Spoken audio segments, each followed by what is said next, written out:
குழந்தை வேலாயுத சுவாமி திருக்கோவில் பற்றிய தெய்வீக கதையை இன்று காண்போம். திருப்பூர் மாவட்டம் ஒரு தொழில் நகரம் மட்டுமல்ல, அமைதியும் ஆன்மீகமும் நிறைந்த ஒரு இடம். அங்கு அமைந்துள்ள ஒரு மலையின் உச்சியில் இன்றும் குழந்தை போல சிரித்துக் கொண்டே பக்தர்களின் துயரங்களை துடைக்கும் ஒரு தெய்வம் அருள்பாலிக்கிறான். அவனே குழந்தை வேலாயுத சுவாமி. அவர் இங்கு உருவான கதை என மக்கள் கூறும் வரலாற்றை காண்போம். பல நூற்றாண்டுகளுக்கு முன்பு இந்த மலைப்பகுதி முழுவதும் அடர்ந்த காடுகளால் சூழப்பட்டிருந்தது. அப்போது இப்பகுதியில் வாழ்ந்த மேய்ப்பர்களும் விவசாயிகளும் ஒரு விசித்திரமான அனுபவத்தை உணரத் தொடங்கினர்.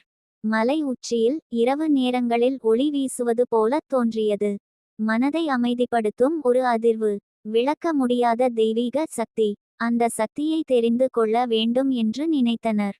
ஒருநாள் அந்த மேய்ப்பர்கள் மலையை ஏறிச் சென்றபோது பூமியில் இருந்து தோன்றியது போல சிறுவன் வடிவில் கையில் வேலுடன் ஒரு தெய்வீக உருவத்தை கண்டனர். அந்த கணம் அவர்களின் மனம் நடுங்கியது. கண்களில் கண்ணீர் வழிந்தது. அந்த சிறுவன் முருகப்பெருமானே, குழந்தை வேலாயுத சுவாமி ஆக காட்சியளித்தார். மக்கள் அந்த இடத்தையே புனிதமாக கருதி முதலில் ஒரு சிறிய சன்னதியை அமைத்தனர். காலம் சென்றது, பக்தி பெருகியது. சிறிய சன்னதி இன்று பக்தர்கள் போற்றும் மலை கோவிலாக மாறியது. முருகன் ஏன் குழந்தை வடிவில் காட்சி அளிக்கிறார் தெரியுமா? ஸ்தல புராணம் சொல்கிறது, முன்னொரு காலத்தில் குழந்தை இல்லாமல் வருந்திய பல தம்பதிகள் முருகனை நோக்கி தவம் செய்தனர். அவர்களின் கண்ணீருக்கு இறங்கி முருகப்பெருமான் குழந்தை ரூபத்தில் இங்கு தோன்றி, என்னை குழந்தை போல நினைத்து வழிபடுவோருக்கு குழந்தை பேறு, அறிவு, மன தைரியம் நிச்சயம் கிடைக்கும் என்று வரம் அளித்ததாக நம்பப்படுகிறது.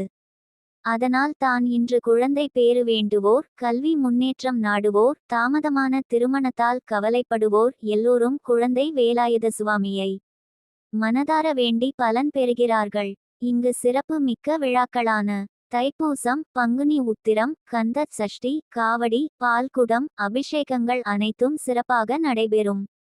மலை முழுவதும் அரோகரா அரோகரா என்று பக்தி முழங்கும். பக்தர்கள் சொல்வார்கள், குழந்தை போல கண்ணீர் விட்டால் குழந்தை வேலாயுத சுவாமி தன் அருளை மறுப்பதில்லை. அத்தகைய அருள் நிறைந்த தெய்வம் தான் திருப்பூர் குழந்தை வேலாயுத சுவாமி. கந்தனுக்கு அரோகரா, முருகனுக்கு அரோகரா.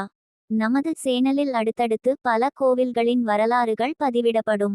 அவற்றை தெரிந்து கொள்ள தவறாமல் திருமண மலர்கள் சேனலை சப்ஸ்கிரைப் செய்து கொள்ளுங்கள். நன்றி.